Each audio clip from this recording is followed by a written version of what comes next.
The auto industry is bracing for changes as federal incentives to buy EVs have now ended. Yeah, a $7,500 federal tax credit expired on September 30th. Let's bring in Paul Eisenstein, editor of Headlight.News, to talk about this. So we had seen those federal pushes in place to try to drive up those sales. With that now being removed, what could that mean in the future? Well, that's a big question everybody's asking. What's interesting is people who think that EV demand isn't there, 11.5% of the cars sold in September were battery electric. That's a big number, even with all that money helping to lure customers in. What happens in the coming months? Well, a lot of that was pulled forward. People who would have bought in the final quarter or even early in the new year.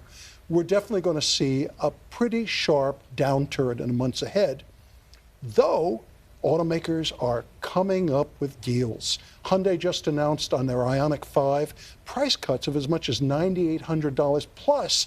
They're going to give you the equivalent of the $7,500 incentives. We're going to see that from a lot of manufacturers to keep people in the market.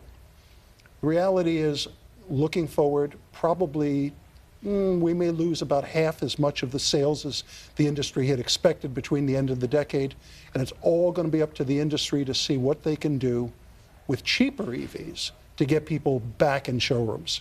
And let's just talk about those sales for a second, because there's a perception, we've talked about this many times, that they've been slow. There's quite a bit of anti-EV sentiment out there. It's been politicized, but the sales have been steadily growing for some time, haven't they? Yeah, we'll all but certainly see a drop, because again, this is what they call pull forward. People who would have bought later but wanted the incentives. But the reality is nobody, even the biggest opponents of EVs, pretty much admit and acknowledge that we are going to see the numbers. They're not going to do this like they had in the last few years. They're probably going to still grow.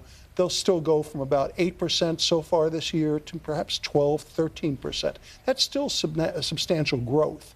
And part of that is because we're going to see a lot more affordable EVs coming to the market. Chevrolet has done very well with the Equinox. Now they're going to come in even lower with the Bolt. We're going to see new affordable vehicles from almost all of the manufacturers. Ford, of course, had that big news there. Model T moment with the universal EV, and that could come in at under $30,000. That's the sort of number, even without incentives, that's going to get people buying EVs. Okay, so we'll see a major slash in terms of deals. What about production? Do they pull back there, or do they increase the production and keep trying to get them out there? Well, we're definitely going to see manufacturers cut production. We saw General Motors, for example, take their Orion Township plant, which was going to be an EV plant. It's now going to be building combustion models. That doesn't mean they're walking away. They're just rejigging everything. And we're going to see fewer EVs, particularly in the mid to higher end, where we're probably going to see the biggest cutback in volume. Let's see, Stellantis, for example, said that they are not going to build, after all, the all-electric version of the Ram 1500. Nissan decided to announce just about a week ago that they are pulling the Aria, their mid-size EV, from the market in 26, and then they'll see if the market is there and possibly bring it back in 2027. So we'll see some cutbacks by the manufacturers in terms of production and in terms of models.